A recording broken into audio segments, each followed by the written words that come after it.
आज हम अध्याय 12 मानव संसाधन इसका अध्ययन करेंगे। तो सबसे पहले आता है संसाधन। संसाधन का हम अर्थ जानेंगे। पर्यावरण में उपलब्ध वे सभी वस्तुएं जो हमारी आवश्यकताओं की पूर्ति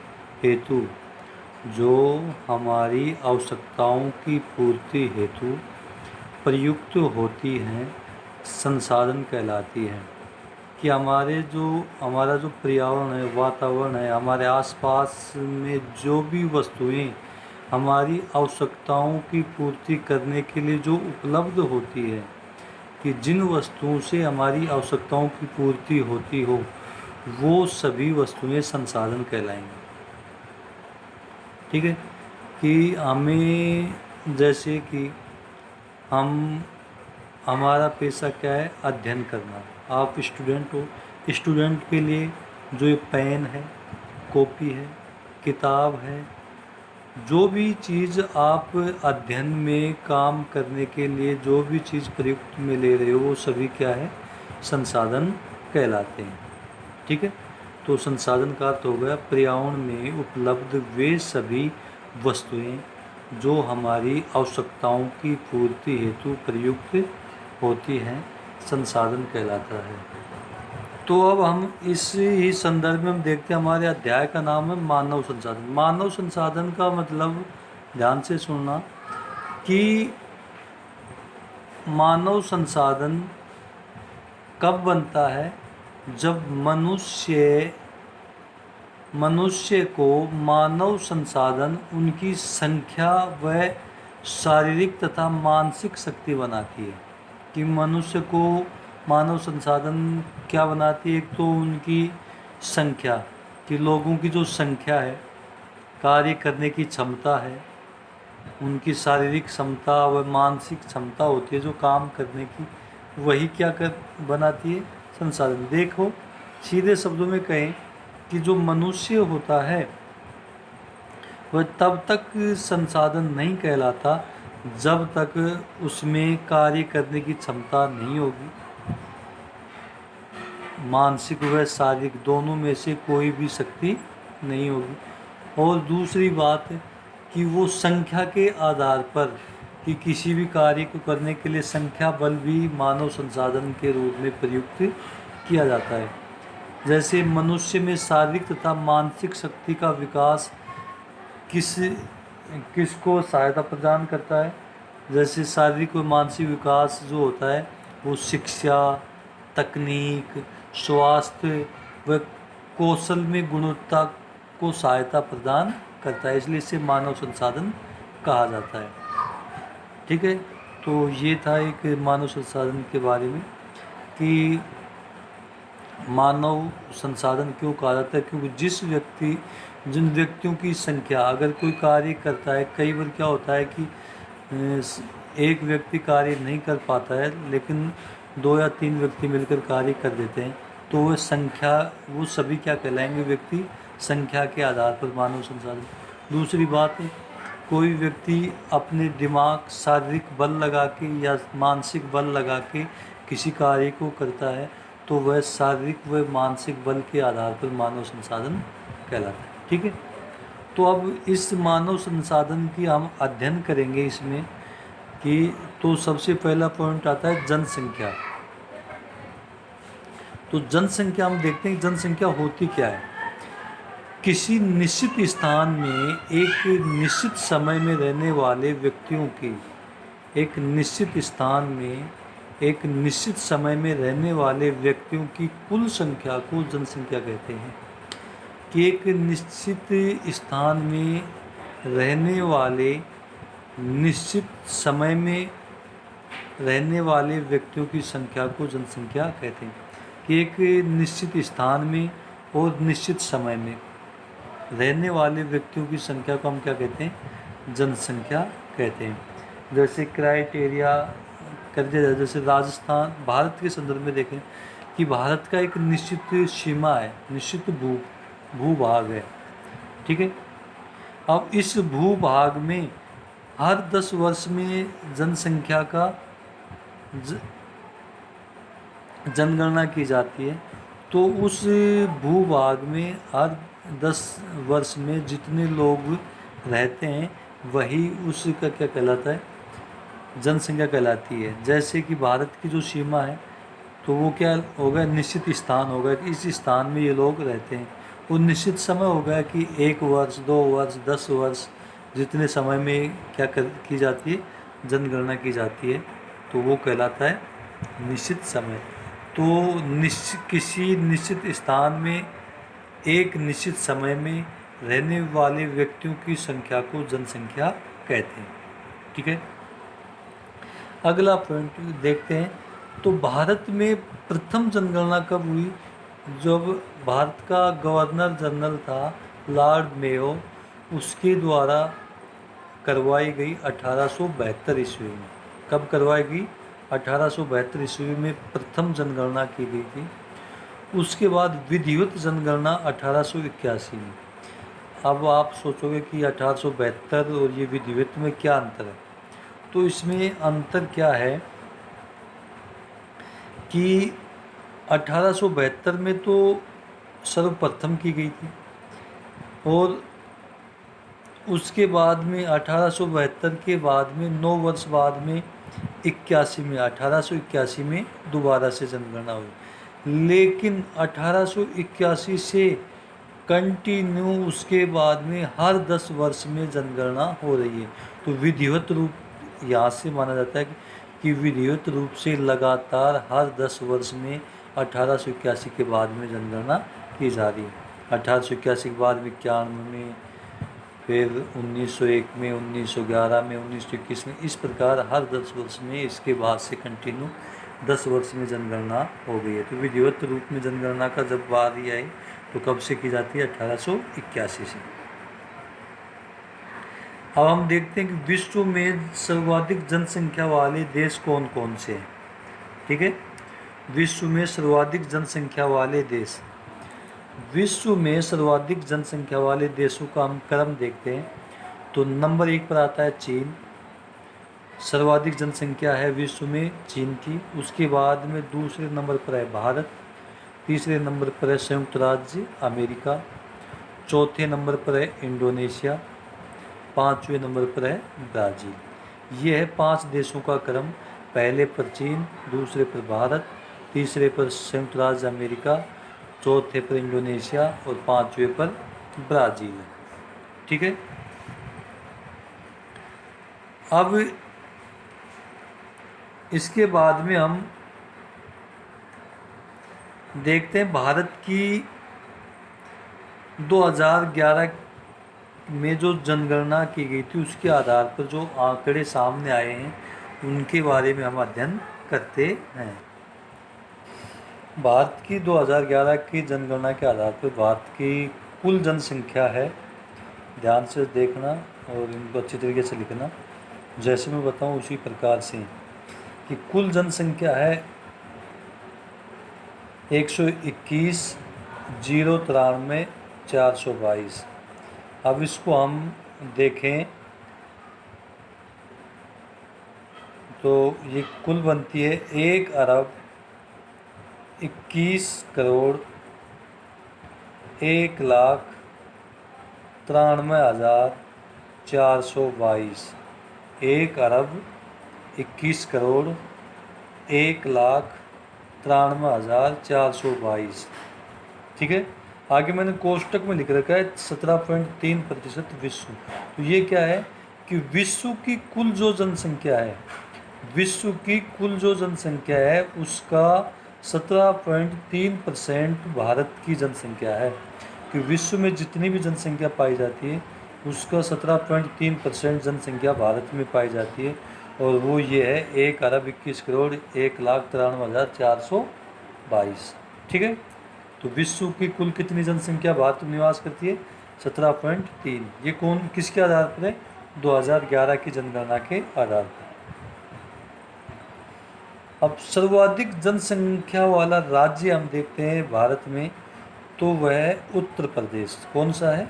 उत्तर प्रदेश में सर्वाधिक जनसंख्या पाई जाती है, जो है 19,91,81,477 है।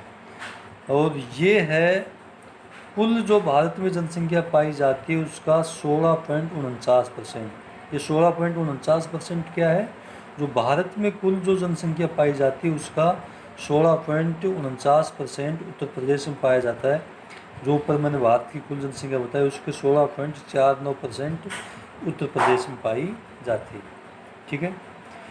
सबसे कम जनसंख्या वाला न्यूनतम जनसंख्या वाला राज्य है सिक्किम। ये सबसे कम जनसंख्या कौन से राज्य में पाई जाती है? सिक्किम में। ये 6,07,688, जो कि भारत की कुल जनसंख्या का 0.05% पाया जाता है। ठीक है। ये था सर्वाधिक और न्यूनतम जनसंख्या वाले राज्य। अब आ जाते हैं सर्वाधिक जनसंख्या वाले कुछ 5 राज्यों के बारे में हम अध्ययन करें। मैं आपको नाम बताऊंगा, उसके आगे उनकी जनसंख्या लिखी हुई है, आप लिख लेना। ठीक है। नंबर 1 पर तो मैंने बताया उत्तर प्रदेश की जनसंख्या आपने ऊपर लिख ही चुके हैं। उसके बाद दूसरे नंबर पर आता है महाराष्ट्र, जिसके लगभग 11 करोड़ है। तीसरे नंबर पर आता है बिहार, इसके लगभग 10 करोड़ है। और चौथे नंबर पर आता है पश्चिम बंगाल, इसकी लगभग 9 करोड़। और 5वें नंबर पर आता है आंध्र प्रदेश, इसकी लगभग 8.5 करोड़ के आसपास जनसंख्या है। ठीक है। इनकी जनसंख्या आप लिख सकते हो। और ये क्रम है 5 सर्वाधिक जनसंख्या वाले राज्यों का। एक ये ध्यान रखो कि जो लक्षद्वीप है ये केंद्र शासित प्रदेश है। इसमें टोटल जनसंख्या पाई जाती है 2011 के अनुसार 64,429। लक्षद्वीप जो कि केंद्र शासित प्रदेशों में आता है, इसमें केवल 64,420 जनसंख्या पाई जाती है। अब हम अध्ययन करेंगे राजस्थान के संदर्भ में। किसके संदर्भ में?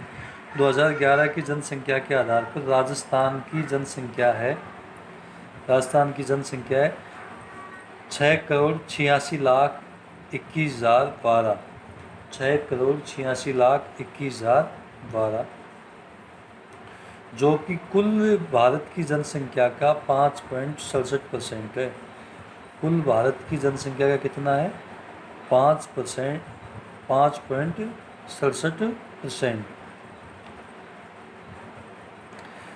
सर्वाधिक जनसंख्या वाला जिला जयपुर। सर्वाधिक जनसंख्या वाला जिला कौन सा है? जयपुर है, जो 66,63,971 है। और न्यूनतम जनसंख्या वाला जिला जैसलमेर है। न्यूनतम जनसंख्या वाला जिला कौन सा है? जैसलमेर है। तो जैसलमेर की जनसंख्या है 6,72,008। 6,72,008 है जैसलमेर की। तो ये था आपका 2011 की जनगणना। भारत और भारत के राज्य और राजस्थान के ज़िले, सर्वाधिक ज़िले और न्यूनतम। सर्वाधिक और न्यूनतम यही पूछे जाते हैं, इनके बारे में हमने बताया। आगे अब अध्ययन करेंगे जनसंख्या वृद्धि के बारे में कि जनसंख्या वृद्धि क्या होती है। तो देखिए, किसी विशेष समय अंतराल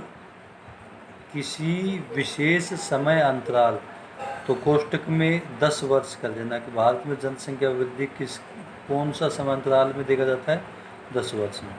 तो फिर से देखिए, किसी विशेष समय अंतराल में किसी देश, राज्य, स्थान विशेष के निवासियों की संख्या में, किसी देश, राज्य, स्थान विशेष के निवासियों की संख्या में परिवर्तन होना जनसंख्या वृद्धि कहलाता है। समझ गए? कि किसी विशेष समय अंतराल में किसी देश, राज्य, स्थान विशेष के निवासियों की संख्या में परिवर्तन होना जनसंख्या वृद्धि कहलाता है। ठीक है, कि किसी भी देश की लगाएं या राज्य की लगाएं या पर्टिकुलर कोई स्थान विशेष की जब हम जनगणना करते हैं तो उसमें एक विशेष समय अंतराल होता है, जो कि भारत के संदर्भ में देखें तो कितने का दे रखा है, 10 वर्ष का। तो उस 10 वर्ष के अंतराल में उन निवासियों की संख्या में जो परिवर्तन हुआ है वही क्या कहलाता है, जनसंख्या वृद्धि कहलाता है। तो ये परिवर्तन जो अगर वहाँ के निवासियों की संख्या में वृद्धि हुई है तो वो क्या कहलाता है, धनात्मक जनसंख्या वृद्धि। और अगर वहाँ के निवासियों की संख्या में कमी हुई है, पिछले से कम हुए हैं, कोई महामारी या बीमारी के कारण लोगों की मृत्यु अधिक हो जाए तो वो क्या जनसंख्या कम भी हो सकती है, तो वह वृद्धि कहलाएगी, ऋणात्मक वृद्धि कहलाएगी। क्या कहलाएगी, वह ऋणात्मक वृद्धि। समझ गए कि परिवर्तन मतलब कमी होगी या फिर बढ़ोतरी होगी, तो दोनों को हम जनसंख्या वृद्धि कहेंगे। तो कमी होगी तो ऋणात्मक जनसंख्या वृद्धि और बढ़ोतरी होगी तो धनात्मक जनसंख्या वृद्धि कहलाती है। ठीक है, जनसंख्या वृद्धि दर, दूसरा पॉइंट कौन सा है, जनसंख्या वृद्धि दर। ठीक है, तो अब ये क्या है, वो तो जनसंख्या वृद्धि थी कि उन लोगों में या तो कमी हुई या वृद्धि हुई। तो दर क्या कहलाती है वो देखो, किसी वर्ष की मूल जनसंख्या में प्रति 100 व्यक्तियों पर हुई वृद्धि जनसंख्या वृद्धि दर कहलाती है। कि अगर जब हम देखते हैं कि किसी वर्ष की एक वर्ष या जितना भी वर्ष का क्राइटेरिया जब हम रखते हैं, जैसे हमारे यहाँ पर भारत में जनगणना हर 10 वर्ष में होती है, तो उन वर्षों में 100 व्यक्तियों पर कितने व्यक्तियों की वृद्धि हुई है, बढ़ोतरी हुई है, तो इसमें बढ़ोतरी आती है, वह जनसंख्या वृद्धि दर कहलाती है। ठीक है, अगर इसमें क्या आ जाता है कि वृद्धि न होकर इसमें वही आ जाती है कि अगर जिस क्षेत्र में वृद्धि होकर बढ़ोतरी हुई है तो धनात्मक जनसंख्या वृद्धि दर आ जाती है, और जब कमी हुई है तो वह क्या आ जाती है, ऋणात्मक जनसंख्या वृद्धि दर आ जाती है। ठीक है, अब भारत की जनसंख्या वृद्धि दर के बारे में हम बात करते हैं। 2001 से 2011 तक का जो समय अंतराल जब हम लेते हैं, 2001 से और 11 तक का जब समय अंतराल हम जब लेते हैं तो भारत की जनसंख्या वृद्धि दर हुई है 17.64%। 17.64, जो 2001 में जितनी जनसंख्या थी उसके बाद में 2011 में जितनी जनसंख्या वृद्धि हुई है तो वह कितनी हुई है, कितने परसेंट वृद्धि दर हुई है, 17.64% की वृद्धि दर हुई है। आशा करता हूँ समझ गए होंगे। अभी आगे देखिए, सर्वाधिक दशकीय वृद्धि दर, ये कितने में हुआ, 10 वर्ष हुआ ना, 2001 से 11 में 17.64 हुई है, तो इसको हम बोलेंगे दशकीय जनसंख्या वृद्धि दर। वार्षिक जनसंख्या वृद्धि दर नहीं है, ये क्या है, दशकीय जनसंख्या वृद्धि दर। तो सर्वाधिक दशकीय वृद्धि दर वाला जो राज्य के बारे में हम बात करते हैं तो वह कौन सा है, मेघालय। कौन सा है, मेघालय। इसमें सर्वाधिक 10 वर्षों में सर्वाधिक जनसंख्या वृद्धि रही है, और कितनी रही है, ये 27.8%। सर्वाधिक जनसंख्या वृद्धि दर वाला जो राज्य है मेघालय, और उसमें रही है 27.8%। न्यूनतम जनसंख्या वृद्धि दर वाला, दशकीय जनसंख्या वृद्धि दर वाला राज्य है वह है नागालैंड। वह कौन सा है, नागालैंड है। इसमें हुई है सबसे कम दशकीय जनसंख्या वृद्धि दर हुई है 0.47, 0.47%। ठीक है, 0.47% जनसंख्या वृद्धि दर हुई है, जो कि सबसे कम जनसंख्या वृद्धि दर वाला राज्य है।